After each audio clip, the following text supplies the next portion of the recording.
covering the German startup scene with news, interviews, and live events.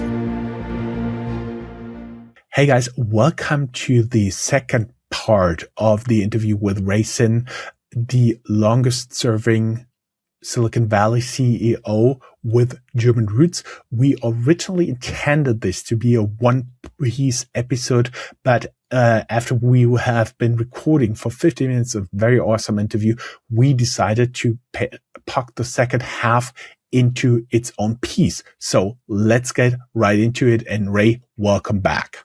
Thank you. So you've been, as we already said, you became legally blind around the time of Micrel's IPO, but choose not to step aside. How did losing most of your eyesight change the way you led in terms of how you listened and how you delegated and how you trusted your team? Well, as we talked about in the previous episode, bad things happen to us. There's the ups and downs of life. It's like flipping a coin. Half the time we're going to be good, half the time it's going to be bad. And so a bad thing happened to me. I was in London.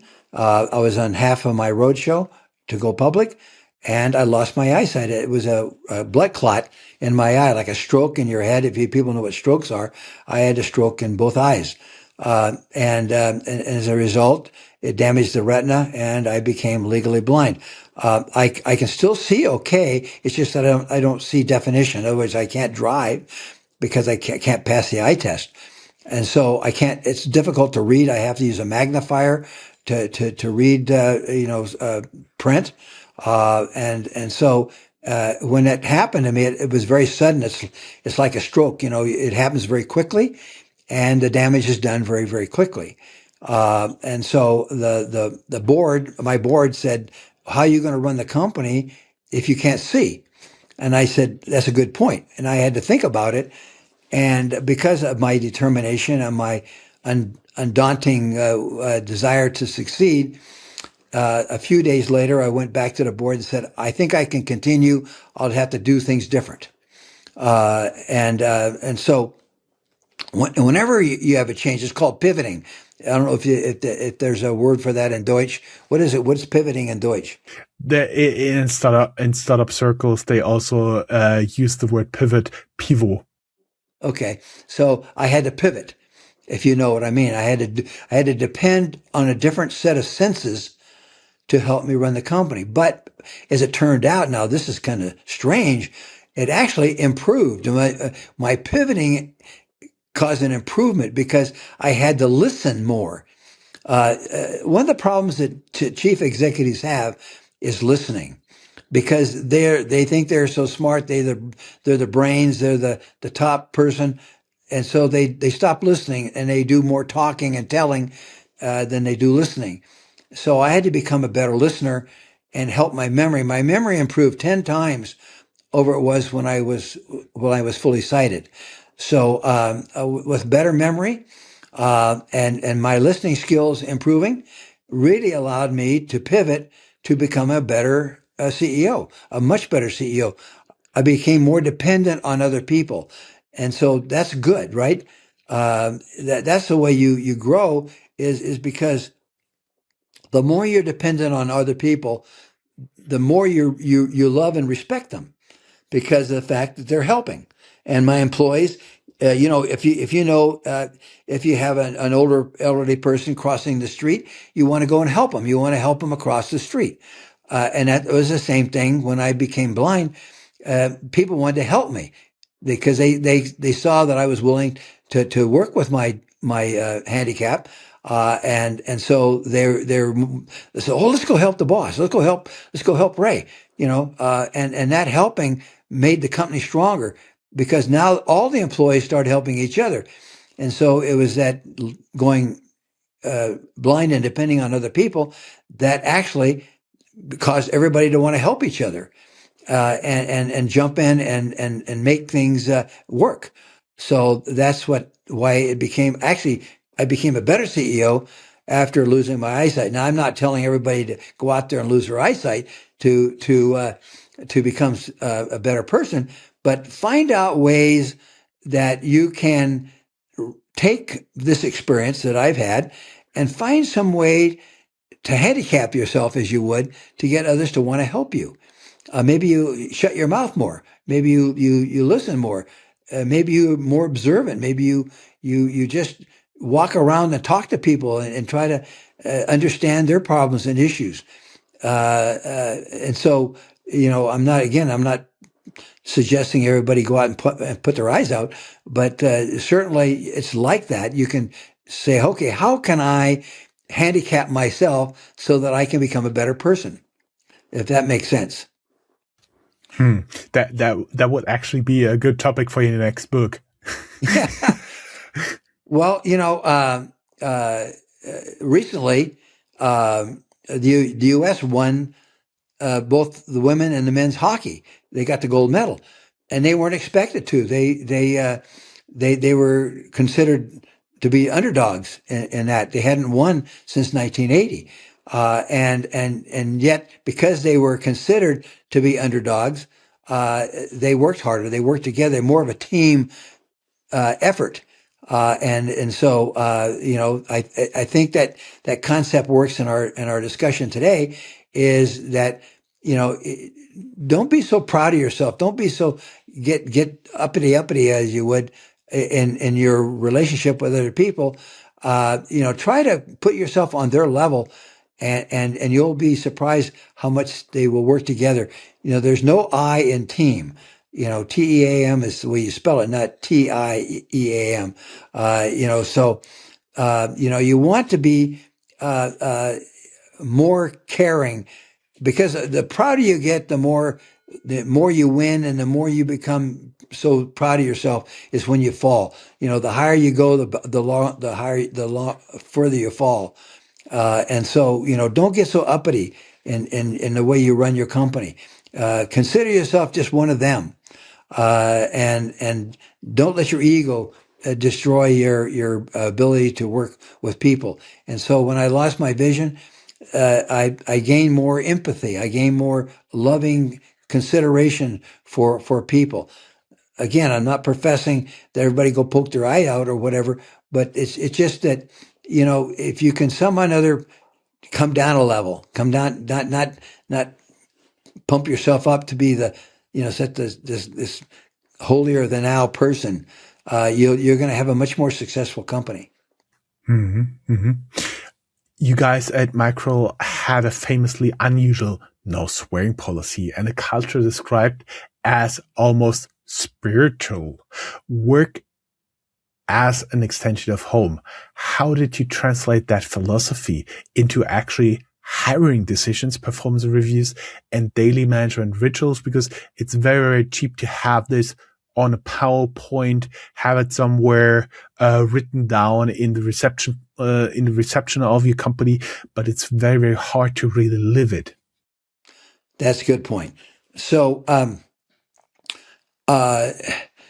in your home, if you think of your family, if you make yourself higher than your spouse, your wife or your husband, you're not going to get along, or your children. If you are the demanding, if you are the one that's always at the forefront, your family are going to lose their relationship with you, especially if you're not a person who is spiritual in nature as you would, then you tend to focus more on yourself and what you think you can accomplish, and not depending as more on your children and your spouse.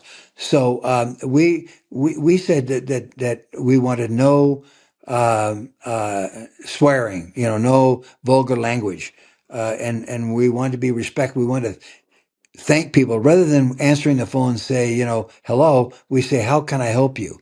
And so it was that how can I help you attitude that permeated the company, that people took that to heart. They wanted to be more helpful. They wanted to be more caring and empathetic with other people, because there was no swearing. There was no condescending language. We didn't allow yelling and screaming. Our meetings were calm. We invited people to make comments. We thanked them for their comments. It's having that attitude of gratitude, as they say. I don't know how you say that in German, but attitude of gratitude, meaning your attitude was more grateful, and you express that to your people. I try to come up with some way to thank somebody, even if they weren't doing a wonderful job. I still try to find a way to thank them. I try to see something in them that I could thank them for.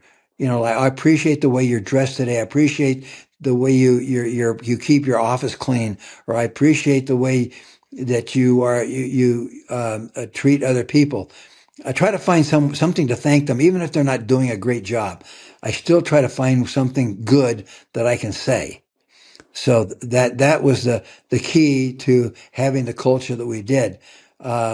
We rewarded honesty and integrity. Integrity is doing what's right when no one is watching. I have a kind of an interesting story I can quickly tell your audience. I was driving home late one night from work, and it was it was winter time and it was dark, and I inadvertently ran a stop sign, uh, and uh, and I looked around quickly to see if any policemen were around because I was guilty. I felt, well, I ran a stop sign. As I was driving on home, I got to thinking, well, just because there was no policeman around it doesn't mean that I didn't break the law. Okay. I still broke the law.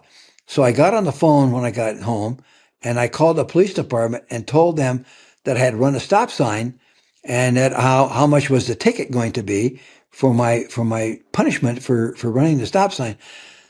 The policeman on the phone thought I was some kind of a crazy nut, you know, and, uh, I was just picturing you did what? yeah. Anyways, he hung up on me. Uh,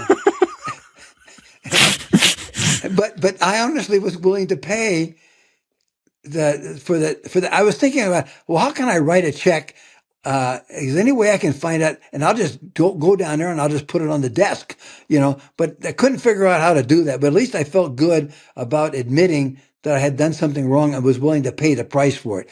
Do you understand what I'm saying? So that's integrity. Integrity is doing what's right when no one's watching. Hmm. And willing to pay the fine even though the policeman didn't catch you. That's the way we ran the company. Okay, and our employees respected that kind of integrity, and of course, then we had that dignity of every person. We treated everybody kindly. We even if the person was not doing a wonderful job at work, we still try to find some way to thank them, to compliment them. There's always something good about everybody that we can find. Okay. And the last is we trained our people to take responsibility for their mistakes. If you fix your mistake, there's no, as they say in the legal system, no harm, no foul. In other words, if you fix your mistake, because we all make mistakes, every one of us makes mistakes. It's that we don't fix them is the problem.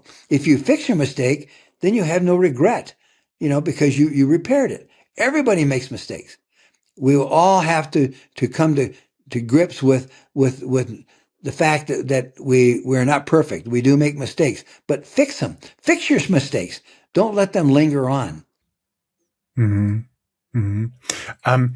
Also, something very interesting I found in what you wrote is you said the job of a leader is to build systems that keep producing strong results even when the leader isn't in the room. What were the most important systems you put in place at your company around finance, culture, and decision making that made the company resilient without you micromanaging everything? And I think upfront we can agree micromanaging everything is always a very bad idea. Well, but if you look at micromanaging in a positive way, micromanaging is what you call looking at the details. Look at if you don't take care of the small things, the big they become big things. Okay, so there's two ways to micromanage. You can micromanage in a bad way, or you can micromanage in a good way.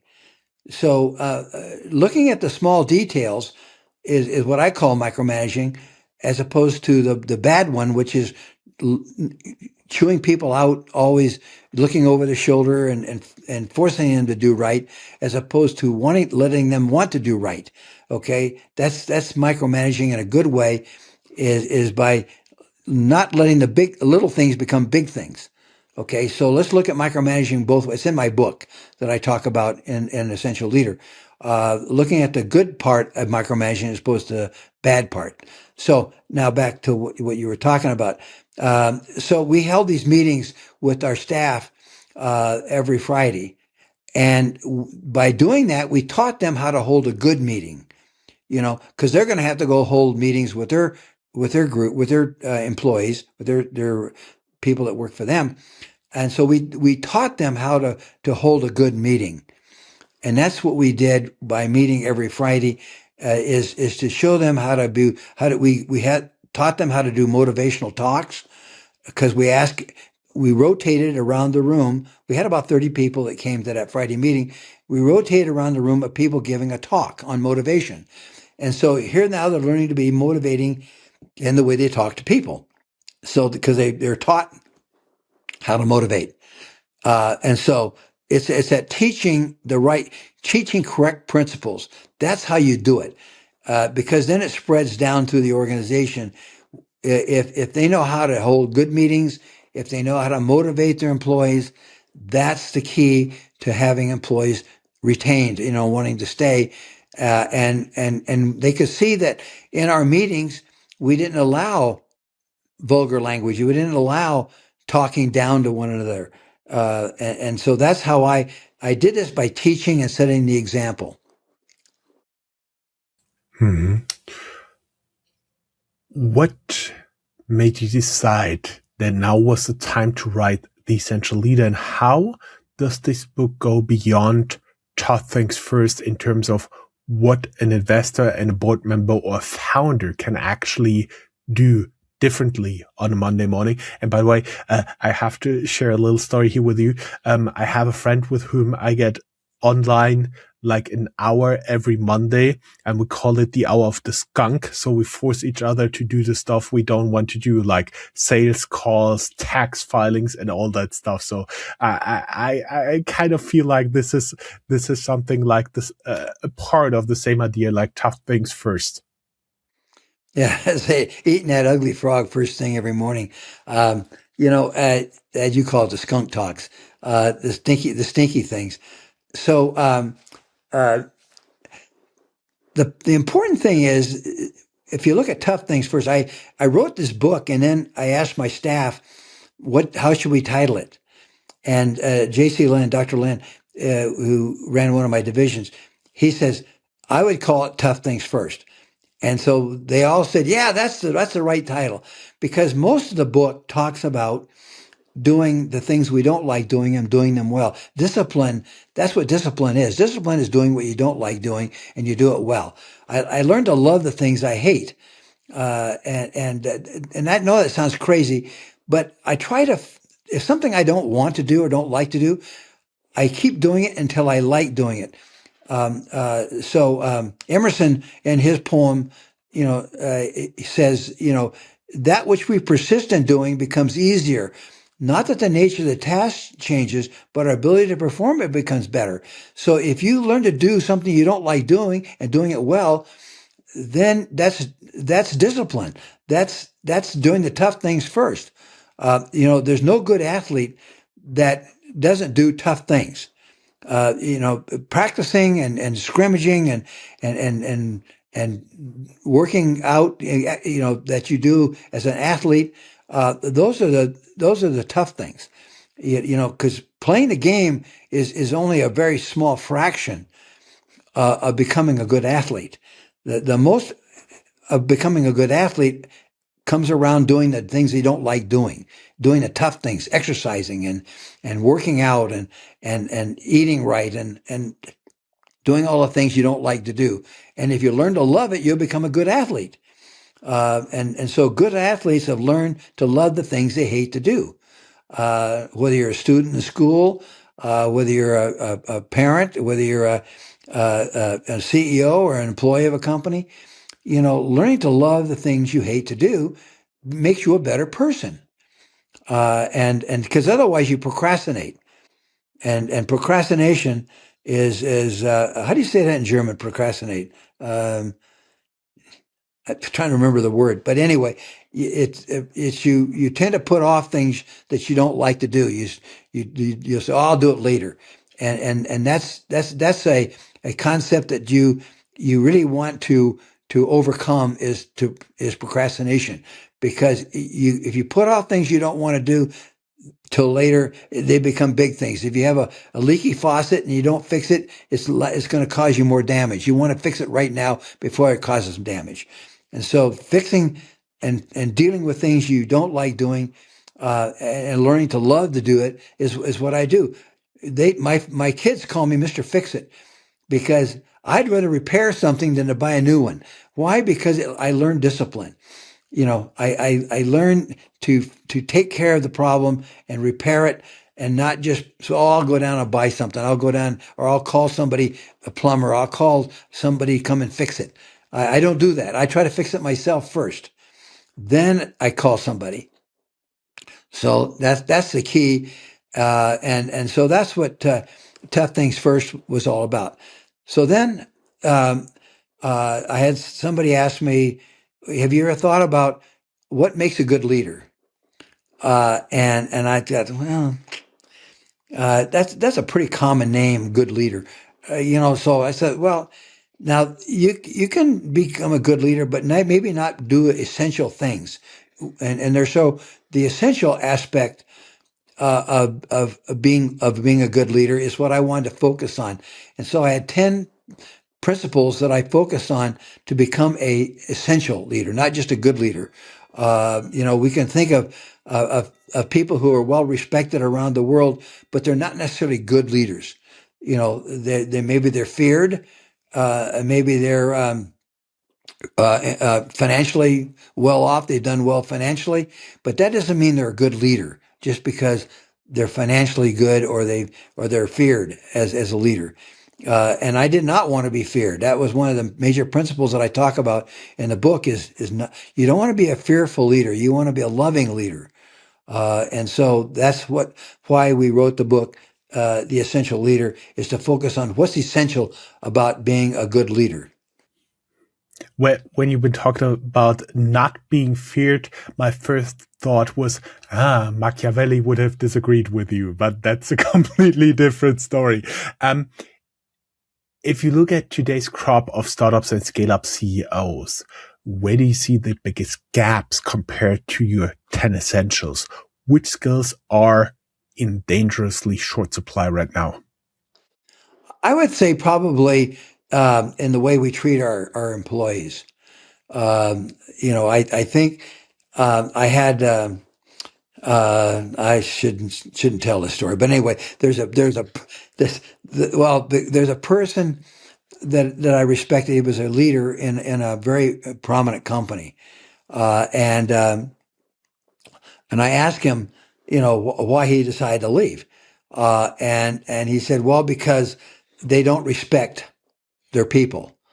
And it's a well-known company. It's a very important company, and so it's not that they're not doing well financially. It's not that they're not doing well economically.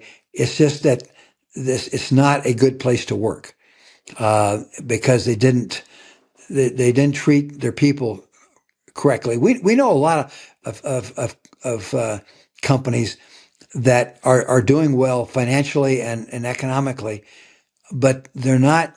They have high turnover, and their people are not. They don't treat their people as important as they should. So I think the biggest gap is demanding 80 hours a week from your people. When I hired a person, I said, I'm not here to make you rich. That's your job. Your job is to make yourself rich. But what I will do is I'll help you become a better person. I'll help you become a better father, a better mother, a better husband. I said, I will promise you that within 3 years, you will come back and tell me you have become a better person. And that's not the focus of these companies. They're not, their importance is laid on economics. they're not focused on helping people become better people. And that's what I write when I write my books, Tough Things First, or my Zinn of Zinn, or Essential Leader. I'm trying to help people. With my program called Zen Starter that I have at these universities, I'm trying to help them. I'm not trying to make any money. I'm not trying to become rich. That's not my goal. My goal is how can I help people? And I don't see that is the proper focus of these companies is they're really not trying to help their employees. If you understand what I'm saying by helping is letting them become better. I did not require my employees to work more than 40 hours a week. I didn't do that. I told them I'm not going to make you work 40 hours a week. If you want to work a little overtime, that's up to you. But I'm not requiring you to work more than 40 hours a week. And if you have to work more than 40 hours a week, then we have a problem. If I see an employee that's working long hours, I try to find out why, because something's wrong. If somebody has to work more than 40 hours, something is wrong. As you know, they're talking about going to a 4-day work week. And there's some pros and cons to a 4-day work week. Because, the 4 days you are working, and if you're working 10 hours as your normal shift, you're going to be working 15 to 16 hours, per day, compared to spreading that out over 5 days. Do you see what I'm saying? That if you narrow it down to 4 days, which is more than half the week, you're going to be putting in a lot of hours that you're going to be not working with your family or helping your family. So I think family is number one, and company is number 2 or 3. So I tell them, I want you to focus on your family. I want your family to be the most important. I know you feel that way because you spent some time with your son recently on helping him, and that's what we do. Is we want to help each other, and as I said, that's the way I interview people. Is I tell them I'm not going to make you rich. That's your job, okay? But I will help you become a better person. How much is that worth? Was it worth to you to become better? And that's why we had a good retention of our employees. Mm-hmm. I see. And the interesting piece when we've been talking about measuring economic KPIs, do you think if you could put your 10 essentials into measurable KPIs one way or another, do you think they would become more important because people over time learn that employees who perform well on those 10 KPIs, on those personal 10 KPIs, would be also better employees? Absolutely. Absolutely.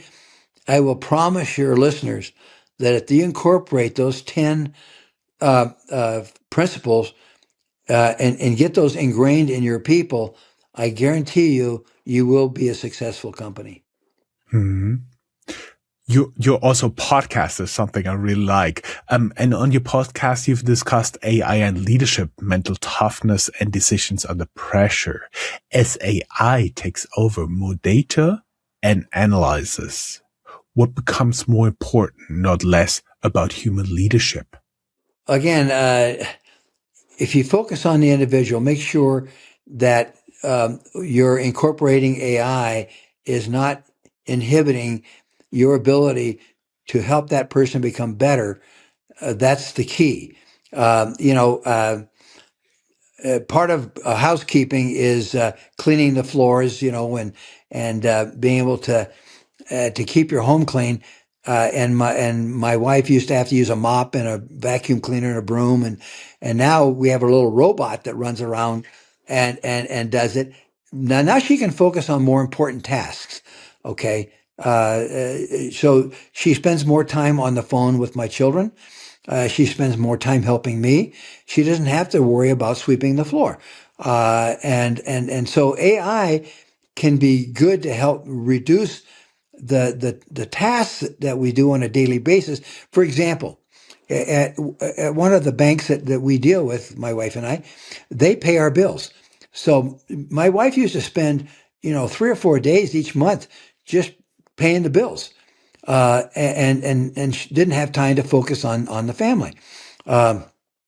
So now this bank pays all my bills. And so she's now freed up another 3 or 4 days to help the family, to help, mentor our children, our grandchildren, our great grandchildren. And so that's the key, is let AI help us reduce the amount of physical tasks or the time away from family. If we can get AI to take away those mundane duties that allow us to spend more time helping each other, then that's the good part about AI. Hmm. I totally agree. I also at Startuprad.io use a lot of AI to do like daily tasks, and it helps me out a lot. It basically helps me to run it more or less as a one-person company with some backup from Chris and my back office people. Are we in a leadership crisis? Because in your book, Launch Peace, you noted that many people today view leaders with suspicion and negativity. Do you think we're heading into a leadership crisis over the next decade? And what will separate the few essential leaders from the many who will fail? That's a tough one, because again, it goes back to what I was talking about, treating people with respect.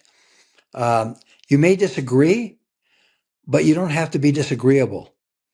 And so I think we're heading worse in the sense of the way, because we have so much time and technology available to us that, these kids that are on social media, some of them are committing suicide, and we're not focusing on the individual. We're letting AI do that, or we're letting technology do that. We have to spend more time being loving toward each other, speaking good. Leaders who speak poorly about others. Remember, I told that story about this couple that wanted to move to their town, and so they went and asked the old man, how this town is, and he asked him, well, how was your previous town? And that's the problem, is if we don't speak nice about each other, if we don't speak lovingly, whether you're a politician or whether you're a CEO or whether you're a husband or a wife, you're going to ruin, you're going to destroy the family. It's not a good thing spiritually to be evil toward people. That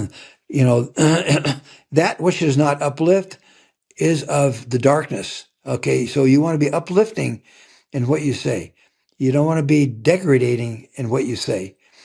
And so if you find ways to compliment people even though you disagree, you'll find that you're going to get along better in your community, in your home, with your relatives, with your neighbors.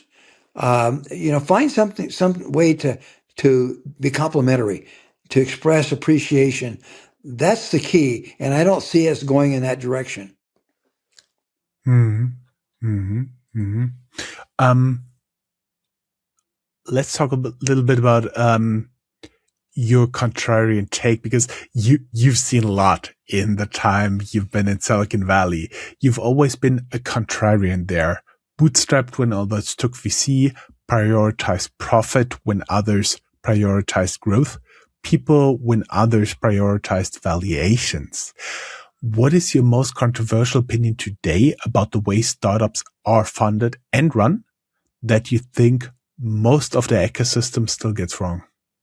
I think it's because they focus on getting rich, and and I didn't. That's contrarian. I never focused on becoming a wealthy person. Never. I never thought of myself as becoming wealthy. I focused on what can I do to help, like in this podcast. I'm trying to make this podcast the most important podcast that your listeners will ever hear. And so that's what I focus on, is helping you, and not myself. The reason we hire people is to help them, not to help ourselves. So when I hired somebody, I said, I'm not here to make you rich. Remember, I said, I'm here to help you become a better person. So when I hired somebody, I wanted to give that opportunity to help them with their family. So I'll give you another example story. So several years ago, when I was running my company, we had a company picnic, and I had a fellow come up to me. Was not an employee. His wife was an employee, but he was just a spouse. And he said, "Can I talk to you for a minute?" And I said, "Sure." So we went under in the shade of a tree, and he said, "I want to thank you." And he started to tear up. His eyes started to become moist and wet. And he says, "I want to thank you for saving my marriage." And I said, "Well, how did I save your marriage?" And he says, "Well, when my wife and I began to work for your company, we were filing for divorce. We were looking at potentially a splitting of our family. And after about 3 months of working in your company, she said, let's just forget the divorce. Let's go for counseling, and let's see if we can turn our marriage around." So he began to really, tearing up. And he says, "I can't believe that coming to work for your company saved our marriage." See, so that's important to me. That was more important than anything else, was to know that this woman who came to, and I didn't even know her. I mean, we had thousands of people. I said, I didn't know who she was. But he said that because she came to work for our company, that saved his marriage, their marriage. See, so that's what's important to me, is to see other people succeed. And I don't see that when you do a startup. I don't see that your focus is on helping people that come to work with you, helping them become better people. That's the key. The key is not making a lot of money. Forget that. It's how do you help other people? You'll find that helping other people, what comes around goes around. It's going to come back and help you. Mm-hmm. Mm-hmm. I totally understand. For our audience, if Ray's contrarian view on VC and hypergrowth triggered you in a good or bad way, tell us why. Drop us a message or tag us on X or LinkedIn with your take, and we'll continue to debate there. 2 more questions. Ray, you are doing awesome. We may tell our audience that you're 88 years old and you're still holding up here. Thank you very much. Greatly appreciated. Let's close with the final 2 questions. Advice to founders who feel they're at the edge. A lot of founders listening are tired. Believe me, I've been there as well. Many disillusioned, but not ready to quit yet. If one of them called you today and said, "Ray, I don't know if I'm cut out for the CEO job," what best question would you ask them, and what guidance would you give them? I would ask them why they don't feel good as a CEO. What is the factor? What is the major issue that is causing them to be unhappy? People don't quit when they're happy. They quit when they're unhappy. So what is causing you to be unhappy? Now, if it's focusing on yourself, that's selfish. Okay. And so if you're unhappy because you're selfish, then I can't help you. If you focus on your needs and you focus on your problems, you're not going to be a happy person. Happy people are those who are focused on others. Look at the people that are the happiest. And is your audience or your listeners, as they think about people who are happy. Those who are happy are not wealthy. They're not the ones making all the money. They're the ones that are helping other people. They're helping the old lady across the street. They're helping deliver canned goods or groceries to people who are needy. They're looking out at other people. They're not looking at themselves. And so generally when I find people who are unhappy, it's because they're focused too highly on what their needs are. If you look at a divorce, which is prevalent in the world, it's because each spouse is focusing on them, what their needs are, as opposed to what the other person needs are.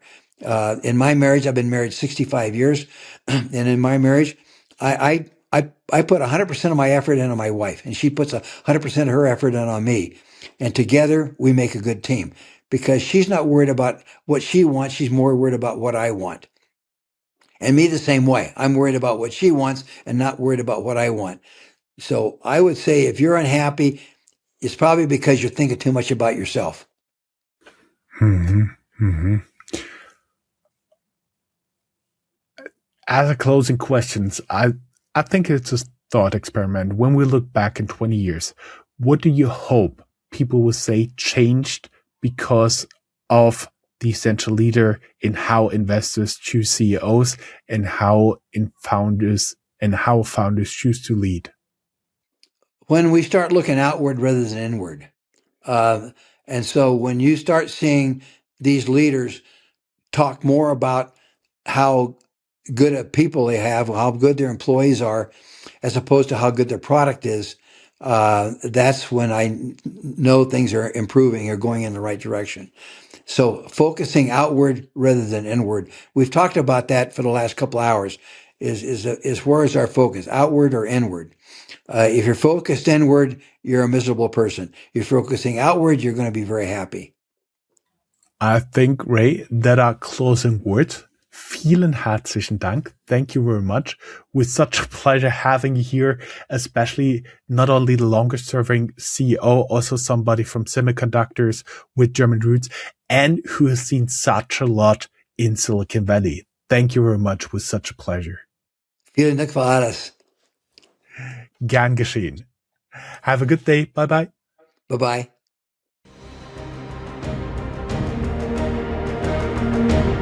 That's all, folks. Find more news, streams, events, and interviews at www.startuprad.io. Remember, sharing is caring.